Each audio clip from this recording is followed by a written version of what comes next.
ప్రతి అక్షరం ప్రజల పక్షం. HR9 న్యూస్ టీవీకి స్వాగతం, సుస్వాగతం. తెలుగుదేశం పార్టీ గుండాలందరూ కూడా ఈరోజు చేస్తున్నటువంటి అకృత్యాలని మేమందరం కూడా పార్లమెంటు సభ్యులందరం కూడా ఈ యొక్క కాన్స్టిట్యూషనల్ అథారిటీస్ దృష్టికి, ప్రైమ్ మినిస్టర్ గారి దృష్టికి తీసుకురావడం జరిగింది.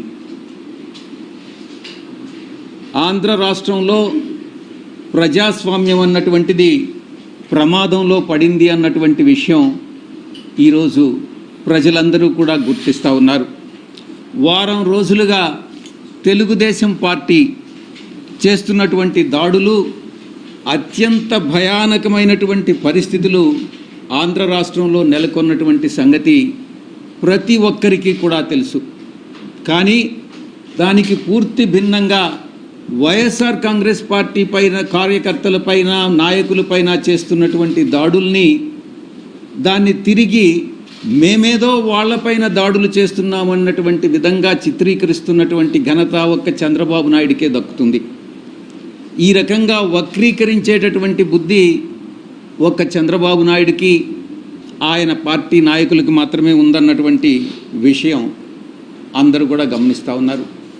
ఈరోజు చంద్రబాబు నాయుడు గారి పరిపాలన ఒక ఆటవిక పరిపాలన అన్నటువంటి విషయంగా మనం అభివర్ణించవచ్చు. మీకు వీడియో రూపంలో కూడా తెలుగుదేశం పార్టీ నాయకులు, కార్యకర్తలు, మా కార్యకర్తల పైన చేస్తున్నటువంటి, నాయకులపైన చేస్తున్నటువంటి దాడుల్ని మీకు చూపించడం జరుగుతుంది.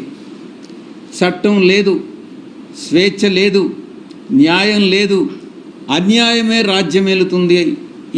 ఈ ప్రమాణ స్వీకారానికి ముందే ఈ రకమైనటువంటి ప్రామాణికాలు సృష్టిస్తున్నారు అని అంటే దీని మీరు అర్థం చేసుకోవచ్చు చంద్రబాబు నాయుడు పరిపాలన రాబోయేటటువంటి 5 సంవత్సరాల కాలంలో ఎలా ఉంటుంది అన్నటువంటిది.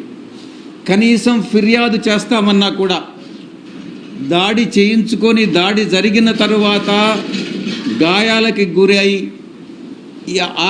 తరువాత కూడా ఫిర్యాదు చేస్తామనంటే అధికారులు భయపడుతున్నటువంటి పరిస్థితి ఫిర్యాదు తీసుకునేదానికి. ఇది చంద్రబాబు నాయుడు పరిపాలన. ఈరోజు రాష్ట్రాన్ని అత్యంత భయానకమైనటువంటి వాతావరణంలో ఈరోజు చంద్రబాబు నాయుడు ప్రమాణ స్వీకారానికి ముందే నెట్టడం జరిగింది. ఇక ఆంధ్ర రాష్ట్రం ఏర్పడిన తరువాత రాష్ట్రం మొట్టమొదటిగా మద్రాసు రాష్ట్రం నుంచి విడిపోయి ఆంధ్ర రాష్ట్రం ఏర్పడిన తర్వాత ఎన్నో ఎన్నికలు జరిగాయి, ఎన్నో ప్రభుత్వాలు వచ్చాయి, ఎన్నో ప్రభుత్వాలు వెళ్ళాయి. కానీ ఈ విధంగా ఎన్నడూ లేని విధంగా ఎన్నికల తర్వాత హింస చెలరేగడం అన్నటువంటిది ఈ యొక్క చంద్రబాబు నాయుడే నాంది పలికాడు అన్నటువంటి విషయాన్ని నేను మీకు తెలియజేస్తా ఉన్నా. ఎన్నికల కోడ్ వచ్చిన తర్వాత వైఎస్ఆర్ కాంగ్రెస్ పార్టీయే లక్ష్యంగా, పార్టీ శ్రేణులే లక్ష్యంగా కొనసాగినటువంటి దాడులు ఎన్నికల ఫలితాల తర్వాత కూడా కొనసాగాయన్నటువంటి విషయం మీ అందరికీ కూడా తెలుసు. వైఎస్ఆర్ కాంగ్రెస్ పార్టీ కార్యకర్తలని, వాళ్ళ ఆస్తులని, కుటుంబ సభ్యులని లక్ష్యంగా చేసుకుని టీడీపీ ముఠాలు, టీడీపీ గుండాలు ఈరోజు రాష్ట్రంలో స్వైర్య విహారం చేస్తూ ఉన్నాయన్నటువంటి విషయం మనం గమనించుకోవాలి. టీడీపీ ప్రభుత్వం అంటే గుండాగిరి అని చెప్పొచ్చు. టీడీపీ కార్యకర్తలా, మీరు గుండాలా అని మేము ప్రశ్నిస్తూ ఉన్నాం. మీరు అడగొచ్చు, ప్రభుత్వం ఇంకా ప్రమాణ స్వీకారం, ముఖ్యమంత్రి గారు ప్రమాణ స్వీకారం చేయకముందే మీరు ఈ ఆరోపణలు చేస్తున్నారు అని మీరు ప్రశ్నించవచ్చు. నేను ఒకటే సమాధానం చెప్తా ఉన్నా, ఉద్దేశపూర్వకంగా చంద్రబాబు నాయుడు ప్రమాణ స్వీకారానికి ముందే ఈ యొక్క హింసను ప్రేరేపించాడు అనేటటువంటి విషయంలో ఎటువంటి సందేహం లేదు. ప్రమాణ స్వీకారం చేసిన తరువాత ప్రభుత్వం బాధ్యత వహించాల్సి వస్తుందనని ప్రమాణ స్వీకారానికి ముందే వైఎస్ఆర్ కాంగ్రెస్ పార్టీ కార్యకర్తల మీద దాడులు జరపండి అనని ఆయనే స్వయంగా ఆదేశాలు ఇచ్చాడు అన్నటువంటి విషయం అంతర్గతంగా తెలుగుదేశం పార్టీ నాయకులు చర్చించుకుంటున్నటువంటి విషయం మీ దృష్టికి వచ్చే ఉంటుంది. దాడుల్ని అడ్డుకునేటటువంటి వ్యవస్థలే కల్పించట్లేదు. న్యాయ వ్యవస్థను అప్రోచ్ అయ్యాం, పోలీస్ వ్యవస్థను అప్రోచ్ అయ్యాం, రెవెన్యూను అప్రోచ్ అయ్యాం. పోలీసు వ్యవస్థ నీరు గారిపోయింది, నిస్తేజంగా మారిపోయింది. వ్యవస్థ పని చేయకుండా మానేసింది. బాధితులు పడుతున్నటువంటి ఎవరైతే హింసకు గురయ్యారో, ఎవరైతే హింసకు లోనయ్యారో ఆ బాధితుల ఆక్రందనలు అన్నటువంటిది ఒక్కసారి చంద్రబాబు నాయుడు గాని ఆలకిస్తే, అదే ఆక్రందన తన కుటుంబ సభ్యులు చేస్తే ఎంత మనసు నొప్పిస్తుందో ఒక్కసారి చంద్రబాబు నాయుడు అర్థం చేసుకోవాలి అని నేను తెలియజేస్తా ఉన్నా. మన కుటుంబ సభ్యులు అదే రకమైనటువంటి బాధ అనుభవిస్తే మనం ఎలా ఫీల్ అవుతామో అదే ఇతరులు అనుభవించినప్పుడు కూడా ఒక నాయకుడిగా, ఒక రాష్ట్ర ముఖ్యమంత్రిగా మీరు కూడా అదే ఆవేదనతో ఆ యొక్క బాధలు తీర్చాల్సినటువంటి బాధ్యత ముఖ్యమంత్రిగా ఆయన మీద ఉంది అన్నటువంటి విషయంలో ఎటువంటి సందేహం లేదు. ఎన్నికల కోడ్ వచ్చిన తర్వాత, ఎన్నికల ఫలితాలు వెలువడిన తర్వాత 2 సందర్భాల్లో కూడా చంద్రబాబు నాయుడు, ఆయన కుమారుడు లోకేష్ ఇద్దరు కూడా ఈ రక్త చరిత్ర నేను అభివర్ణిస్తా ఉన్నాను. ఇది రక్త చరిత్ర, ఈ యొక్క చీకటి అధ్యాయంగా చరిత్రలో మిగిలిపోతుంది. 2024లో మొట్టమొదటిసారి చంద్రబాబు నాయుడు, నేను అనుకుంటాను 1999లో అధికారంలోకి వచ్చాడు. అది బీజేపీ పార్టీ వల్లనే. ఆ తర్వాత 2014లో అధికారంలోకి వచ్చాడు. అది బీజేపీ సహకారం వల్లనే. ఇప్పుడు 2024లో మళ్ళీ అధికారంలోకి వచ్చాడు. అది కూడా బీజేపీ సహకారం వల్లనే. నేను చెప్తా ఉన్నాను, ఈ హింస ఇలాగే కొనసాగితే రాష్ట్రంలో బీజేపీ కూడా, రాష్ట్ర ప్రభుత్వంలో బీజేపీ భాగస్వామి కూడా ఉంది కాబట్టి బీజేపీకి కూడా ఈ బాధ్యత వహించాల్సి ఉంటుంది అన్నటువంటి విషయాన్ని నేను స్పష్టంగా చెప్తా ఉన్నాను. ఈ చంద్రబాబు నాయుడు ప్రారంభించినటువంటి ఇది ఒక సాంప్రదాయం, మంచి సాంప్రదాయమా, ఇది మంచి ప్రెసిడెంటా కాదా అన్నటువంటిది చంద్రబాబు నాయుడు విజ్ఞతకే వదిలేస్తా ఉన్నాం. దీన్ని ఏ రోజు కూడా ఒక ప్రామాణికంగానో ఒక ప్రెసిడెంట్గానో మీరు నెలకొల్పవద్దు చంద్రబాబు నాయుడు అని నేను చెప్తా ఉన్నా. ఎందుకంటే భావి తరాలకి మీరు హింసను ప్రేరేపించడం అన్నటువంటిది మంచిది కాదు, ఇది నేర్పించవద్దు అని నేను మీ అందరికీ కూడా నేను విజ్ఞప్తి చేస్తా ఉన్నా. ఎవ్వరు కూడా హర్షించరు, సభ్య సమాజం హర్షించదు. ఈ విషయం చంద్రబాబు నాయుడు గుర్తుపెట్టుకోవాలి. అధికారం అంటే బాధ్యత కాదు, రౌడీజం అని, గుండాయిజం అని వాళ్ళు తెలుగుదేశం వాళ్ళు ఈరోజు చెప్పకనే చెప్తా ఉన్నారు. ఇదే మా పద్ధతి, ఇదే మా తరహా, ఇదే మా ప్రిన్సిపల్ అన్నటువంటి విషయాన్ని తెలుగుదేశం పార్టీ చాలా స్పష్టంగా చెప్తా ఉంది.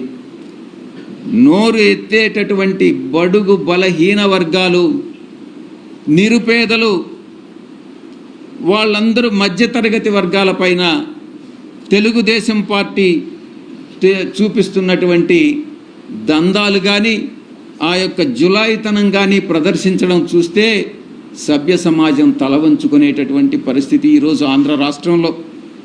యూనివర్సిటీలు వదలట్లేదు. యూనివర్సిటీలో వీసీలను నేరుగా వీసీల పైన దాడులు చేస్తూ ఉన్నారు. యూనివర్సిటీ రిజిస్ట్రార్స్ మీద దాడి చేస్తూ ఉన్నారు. ఇక వీసీల్లో ఎవరైతే బీసీలు ఉన్నారో వాళ్ళని తరిమి కొడతా ఉన్నారు.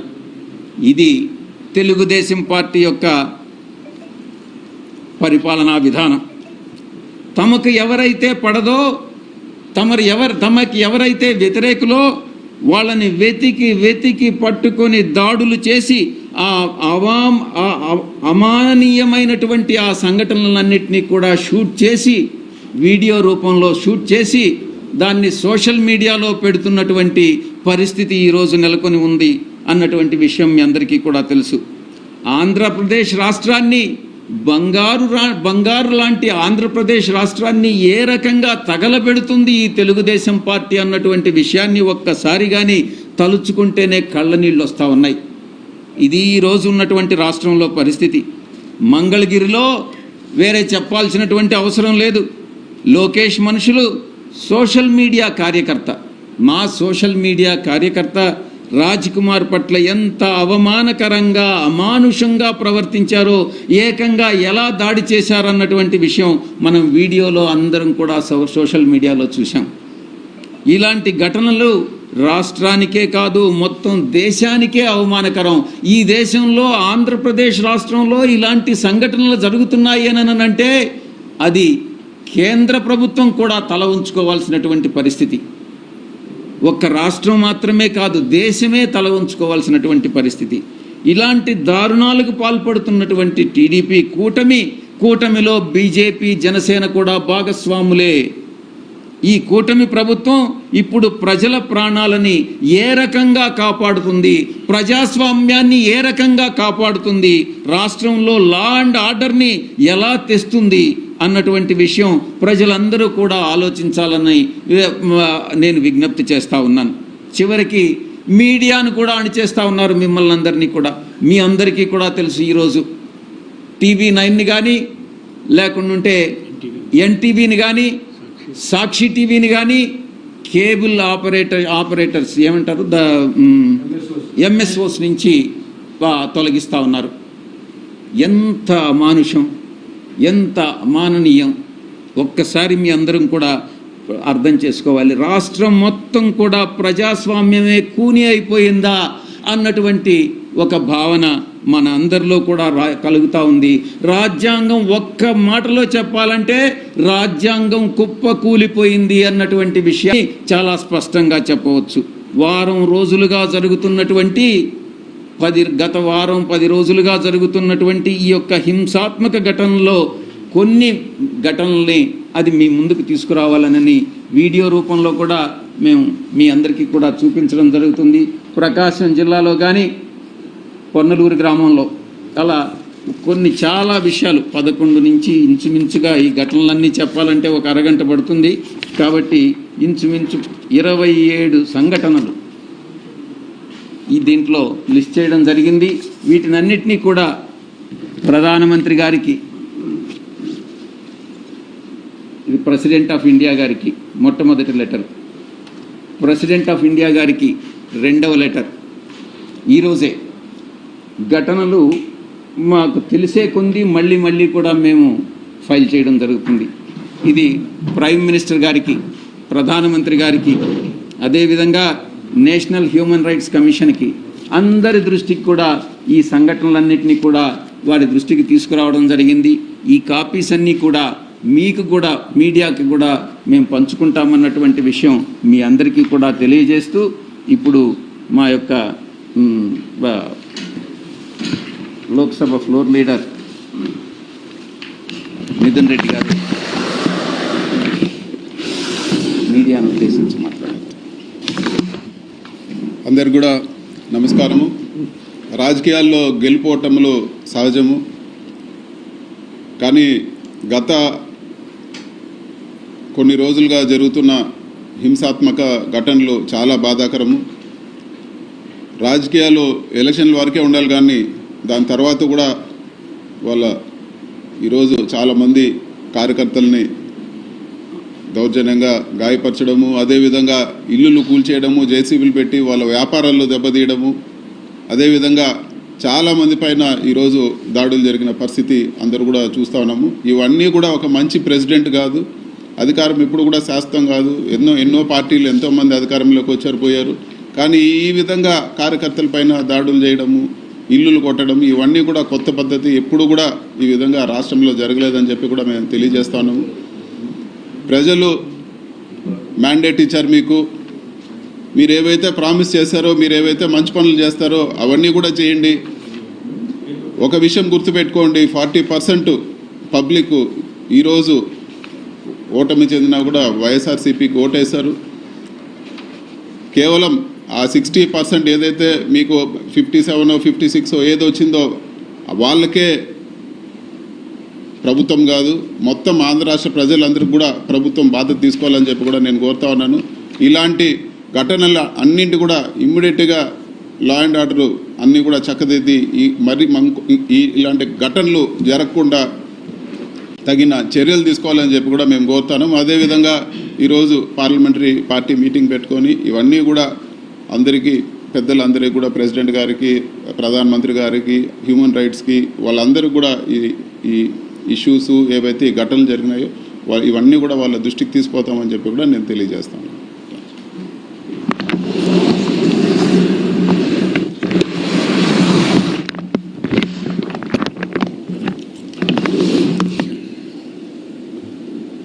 ఆంధ్రప్రదేశ్ రాష్ట్రంలో ఎలక్షన్స్ అయిపోయినాక కౌంటింగ్ రోజు నుంచి 4వ తారీఖు సాయంకాలం నుంచి ఈ రోజు వరకు గత వారం రోజుల నుంచి రాక్షస పాలన కనిపించే విధంగా రాష్ట్రంలో పరిస్థితులు ఉన్నాయి. ఎందుకంటే లోగడ 2014 నుంచి 19 వరకు అధికారంలో ఉన్నప్పుడు ఇదే విధంగా పాలన సాగించారు చంద్రబాబు నాయుడు గారు ఆధ్వర్యంలో. అప్పుడు ఎన్డీఏ 3 పార్టీలు ఆ రోజు పాలన కొనసాగించారు. ఇప్పుడు మళ్ళా అధికారంలోకి వచ్చిన వారం రోజులకే, అంటే ప్రమాణ స్వీకారానికి ముందే ఒక ప్లాన్తో రాష్ట్ర వ్యాప్తంగా వైఎస్ఆర్ కాంగ్రెస్ పార్టీ కార్యకర్తలపై, నాయకులపై, వైఎస్ఆర్ కాంగ్రెస్ పార్టీ నాయకుల ఆస్తులపై దాడులు చేయటం దారుణంగా పరిస్థితులు ఉన్నాయి. మరి కొన్ని జిల్లాల్లో అయితే పోలీసుల సమక్షంలోనే కార్యకర్తలు, నాయకులపై దాడులు చేస్తుంటే కూడా పోలీసులు కేవలం సోద్యం చూస్తున్నట్టున్న పరిస్థితులు కూడా కొన్ని ఉన్నాయి. అవి కూడా మీకు క్లిప్పింగ్స్ అన్నీ కూడా మీకు ఇస్తాం. అన్ని జిల్లాల్లో ఎక్కడెక్కడైతే వాళ్ళు గుండాయిజం చలాయిస్తున్నారో ఆ జిల్లాలన్నిట్లో, మరీ ముఖ్యంగా గుంటూరు జిల్లాలో, నరసరావుపేట జిల్లాలో, గుంటూరు జిల్లాలో, పశ్చిమ గోదావరి జిల్లా, ఏలూరులో వాళ్ళ దాడులు తట్టుకోలేక సుమారుగా దాదాపు 2-3 వైఎస్ఆర్ పార్టీ కాంగ్రెస్ కార్యకర్తలు చనిపోవడం జరిగింది. దాడులు తట్టుకోలేక సూసైడ్ చేసుకోవడం కానివ్వండి, వాళ్ళ దాడుల వల్ల కానివ్వండి. ఏది పోలింగ్ అయిపోయిన రోజు నుంచి ఈ 7 రోజుల్లోనే ఎక్కడా కూడా పోలీస్ స్టేషన్లో పోతే కేసులు బుక్ చేసే పరిస్థితి కూడా లేదు రాష్ట్రంలో. అంటే ఒక కుట్రపూరితంగా రాష్ట్ర ప్రభుత్వం ప్రమాణ స్వీకారం చేసే లోపే ఈ చర్య జరిగితే ప్రభుత్వం బాధ్యత వహించదు. ప్రభుత్వం అంటే కొత్తగా అధికారంలోకి వచ్చినాయంటే ప్రభుత్వం బాధ్యత వహించకుండా ఉండాలని కార్యకర్తలను రెచ్చగొట్టి తెలుగుదేశం గుండాలతో ఈ విధంగా రాష్ట్ర వ్యాప్తంగా రాక్షస పాలన తలపించే విధంగా పరిస్థితులు ఉన్నాయి. దీనిపై వైఎస్ఆర్ కాంగ్రెస్ పార్టీ తరఫున కేంద్ర ప్రభుత్వం దృష్టి తీసుకురావడం కోసం గత 3-4 రోజుల నుంచి ప్రత్యక్షంగా కలిసి చెప్పే ప్రయత్నం కూడా చేస్తున్నాం. వాళ్ళు వేరే ప్రమాణ స్వీకారోత్సవాలు వీటన్నిటి వల్ల బిజీగా ఉండటం వల్ల అపాయింట్మెంట్ కూడా దొరికే పరిస్థితి లేదు. కాబట్టి ప్రెసిడెంట్ ఆఫ్ ఇండియాకి, ప్రైమ్ మినిస్టర్కి, హోమ్ మినిస్టర్కి, నేషనల్ హ్యూమన్ రైట్స్ కమిషన్కి కూడా ఈరోజు అన్ని లిఖితపూర్వకంగా ఫిర్యాదులు అందించడం జరిగింది. దీనిపై వీళ్ళ దగ్గర స్పందన రాకపోతే తప్పకుండా న్యాయ పోరాటం చేసి దానికి కూడా అన్ని చర్యలు తీసుకునే కార్యక్రమం కూడా చేసి వైఎస్ఆర్ కాంగ్రెస్ పార్టీ కార్యకర్తల్ని కాపాడుకోవటానికి మా పార్టీ అధ్యక్షుడు జగన్మోహన్ రెడ్డి గారి నాయకత్వంలో తప్పకుండా మా పార్టీ కట్టుబడి ఉంటుంది. వాళ్ళకు అండగా ఉండేదాని కార్యక్రమం కూడా చేస్తాము. రాబోయే రోజుల్లో ఎక్కడెక్కడైతే వైఎస్ఆర్ కాంగ్రెస్ పార్టీ నాయకులు, కార్యకర్తలపై దాడులు జరిగినాయో వాళ్ళందరినీ కూడా మా నాయకత్వం తరఫున పరామర్శించి వాళ్ళకి అండగా ఉండేదానికి భరోసా ఇచ్చే కార్యక్రమం కూడా చేస్తామని ఈ సందర్భంగా తెలియజేసుకుంటూ, ఇప్పుడు రాష్ట్రంలో మళ్ళీ కొత్తగా ఏర్పడుతున్న ఎన్డీఏ ప్రభుత్వంలో బీజేపీ కూడా భాగస్వామ్యంగా ఉంది కాబట్టి ఇప్పుడు జరిగిన దాడులన్నిటికి కూడా వాళ్ళు కూడా బాధ్యత వహించే పరిస్థితి ఉంటుంది. కాబట్టి కేంద్ర ప్రభుత్వం తక్షణమే స్పందించి రాష్ట్రంలో శాంతి భద్రతను నెలకొల్పేదానికి, లా అండ్ ఆర్డర్ కంట్రోల్లో ఉండే విధంగా చర్యలు తీసుకోవాలని చెప్పి ఈ సందర్భంగా విజ్ఞప్తి చేస్తున్నాం. అన్నీ ఉన్నాయమ్మా. పార్లమెంట్ సెషన్లో ఎంపీలందరికీ రేపులో జరుగుతుంది, ప్రభుత్వం ఏర్పడకముందు జరిగిన పరిస్థితి ఏ రకంగా ఉన్నది బుక్లెట్లు అంటే ఇప్పటి వరకు జరిగిన సంఘటనలపై ఆల్రెడీ మేము కంప్లైంట్ రూపాన అందరికీ పంపిస్తున్నాం. మీకు కూడా మీడియా సోదరులకు కూడా ఇచ్చే కార్యక్రమం జరుగుతుంది. అవి కూడా అందిస్తాం. మళ్ళా రేపు పార్లమెంట్ సెక్షన్ ప్రారంభం అయినాక తప్పకుండా 2 సభల్లో కూడా, ఉభయ సభల్లో కూడా వైఎస్ఆర్ కాంగ్రెస్ పార్టీ కార్యకర్తలపై, నాయకులపై జరుగుతున్న దాడులకి పోలీసులు ఎక్కడా కూడా చర్యలు తీసుకొని ఉన్న పరిస్థితులు కూడా కేంద్ర ప్రభుత్వం దృష్టికి తీసుకొచ్చే కార్యక్రమం తప్పకుండా చేస్తాం. మరీ ఘోరంగా నాయకులు, కార్యకర్తలే కాకుండా ప్రభుత్వ ఆస్తుల్ని మరి విశ్వవిద్యాలయాలలో ఉన్న విగ్రహాలని అన్నీ తొలగించే కార్యక్రమం చేస్తున్నారు. ఆస్తులను ధ్వంసం చేసే అధికారం వీళ్ళకి ఎవరిచ్చారు? ప్రభుత్వ ఆస్తులు, ప్రభుత్వ సచివాలయాల్ని, విశ్వవిద్యాలయాలని విధ్వంసం చేసే కార్యక్రమం కూడా చేస్తున్నారు. అయినా సరే ప్రభుత్వ ఆస్తులను ధ్వంసం చేస్తున్నా సరే పోలీసు వాళ్ళు సోద్యమే చేస్తున్నారు, కానీ ఎక్కడ కేసులు బుక్ చేసిన దాఖలాలు కూడా లేవని చెప్పి ఈ సందర్భంగా తెలియజేసుకుంటాం. ఈ సందర్భంగా మళ్ళీ కూడా మేము కేంద్ర ప్రభుత్వానికి ఏం చేస్తున్నాం, తక్షణమే ఆంధ్రప్రదేశ్ రాష్ట్రంలో జరుగుతున్న హింసాకాండపై చర్యలు తీసుకునే కార్యక్రమం చేయాలి అని చెప్పి ఈ సందర్భంగా కేంద్ర ప్రభుత్వాన్ని కూడా విజ్ఞప్తి చేస్తూనే ఉన్నాం.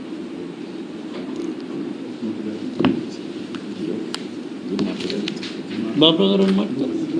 బాబు గారు. Time when Bharatiya Janata Party is heavily dependent on its government and there was what kind of structure that things will be controlled? Not your question. See, how many MPs TDP has got today? 16 MPs. And whereas, what is our strength, YSRCP strength in Andhra Pradesh Parliament MPs? It is 15. So there is only difference of one MP. We have 11 in Rajya Sabha, 4 in Lok Sabha, and they have 16 in Lok Sabha, TDP. BJP, even though it is part of NDA, TDP, even though it is part of NDA, and BJP is completely relying on Telugu Desam Party. Still, in Rajya Sabha, please remember that BJP needs government, central government needs our support to pass the bills in Rajya Sabha. So they are totally dependent on TDP as well as YSRCP. There is no doubt in that. Numerically, we are also equally strong. We are as strong as Telugudesam Party, even though we have lost power in state of Andhra Pradesh. Sir, one question. Mike. Nice presentation.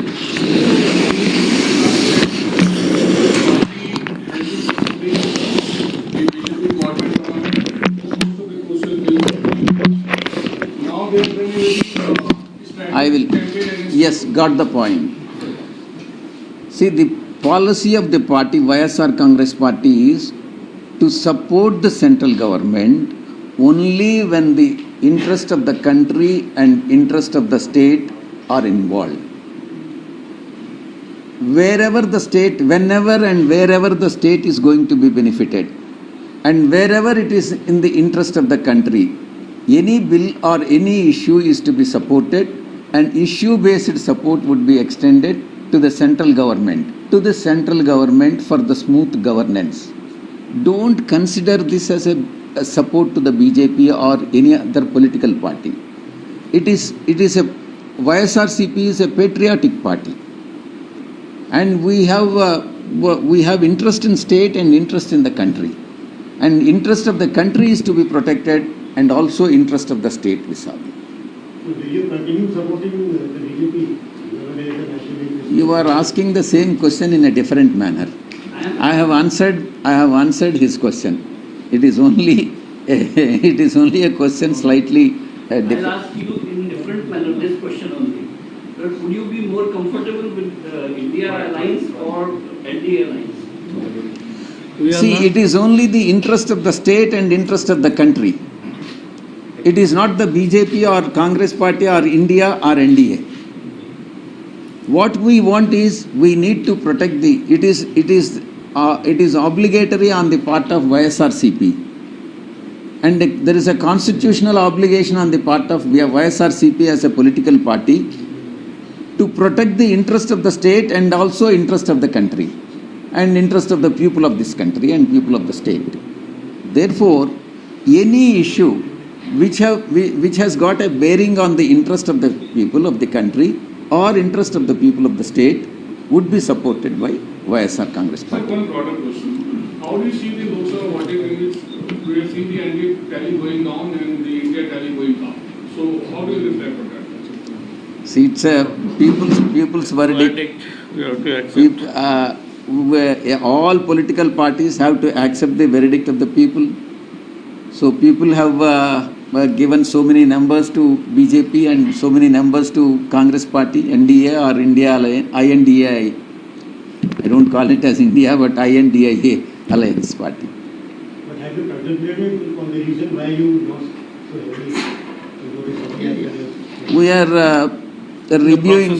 We are in the process of reviewing the reasons for the debacle of our party in our state, and we will thoroughly conduct a review in each and every constituency. And our party president is on the job along with our leaders, and we will get back to you as soon as the review is over. Sir, NDA government has found and portfolios has been allocated also, but the Lok Sabha speaker's selection is yet to be announced.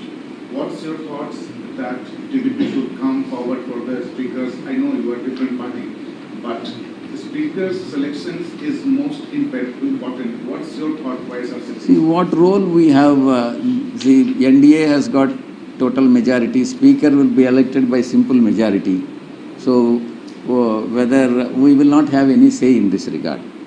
So whoever is the candidate selected by BJP or NDA alliance would be chosen as Speaker of the Lok Sabha. We will not have any role in that. Vijay sir, everyone, Nikla Giri from the Indian Express. I have a question basically about the unconditional support which the TDP has extended to the NDA. Is your support conditional or unconditional? You said that you have interest of the country and the people in mind, but No, whether you take it as conditional or unconditional, it is only the I don't know what difference it makes. It's not our interest is to protect our objective is to protect the interest of the state, protect the interest of the people of the state, protect the interest of the people of the country. And whichever bill that comes into the parliament, whichever bill that is introduced in the parliament and government would like to pass it, if it is in accordance with the constitution and also in order to protect the interest of the people of this country and the state, then it would be supported by YSR Congress Party. Otherwise, we will not extend the support. It is not the support to the particular political party or political affiliation. It is the obligation of YSR Congress Party is to protect the interest of the country, people of the country, and protect the interest of the people of Andhra. ఎన్డీఏలో చేరడం పైన చంద్రబాబు నాయుడు ఎలాంటి conditions లేదు, ప్రత్యేక హోదా కానీ విభజన హామీల పైన మాట్లాడినట్టు ఎక్కడ రాలేదు. దానిపైన చంద్రబాబు నాయుడు చేరని పార్టీ ఏది చెప్పు నాకు ఫస్ట్. చంద్రబాబు నాయుడు జతగట్టనటువంటి పార్టీ ఏదో చెప్పు.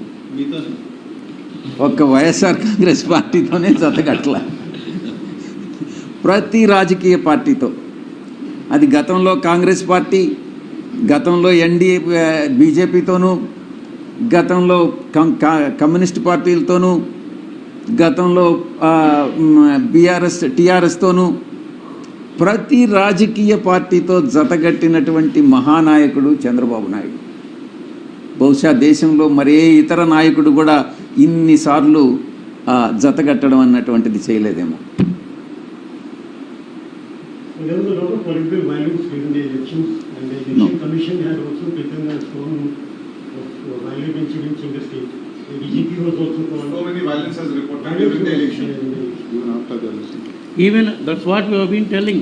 During the elections, there are some incidents about 3-4 places. There were some major incidents. After the election, post-election, it is more disastrous. Entire state. During the polling, before polling, it was only in 2 districts, Anantapur and Narsapur, Palna district.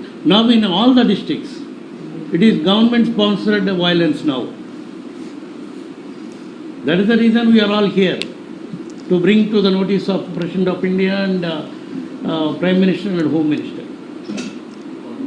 The government is sponsored. That means Telugu government has come to power, no? Though before they take the oath itself, they started doing this. Once they took the oath, again they have to take the responsibility, no?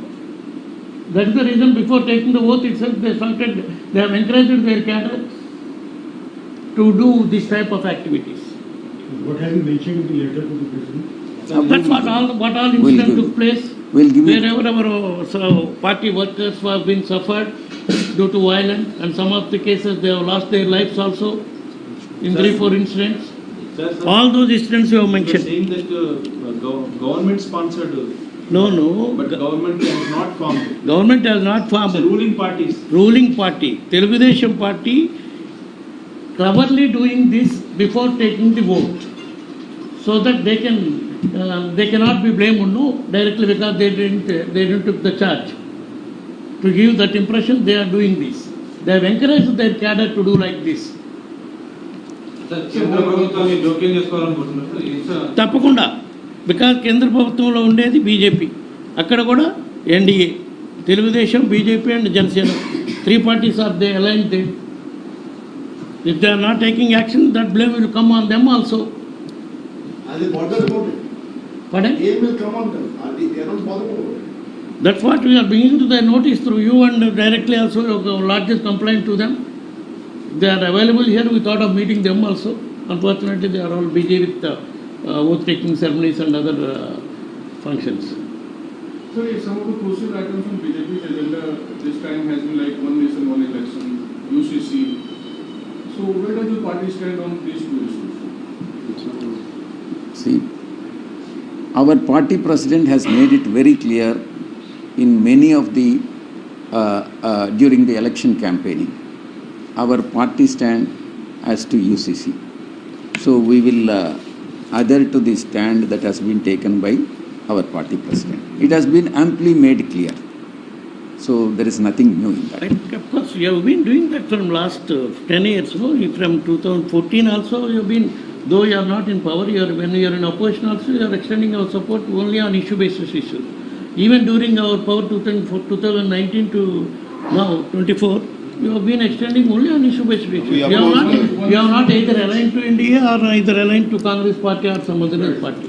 That is our And then practice. We will continue to do that now. While campaigning in Nellore, our party president has made amply clear that the UCC would not be supported by YSR Congress party. One nation, one election. One nation, one election. On that, we will take a clarification on that. Thank you.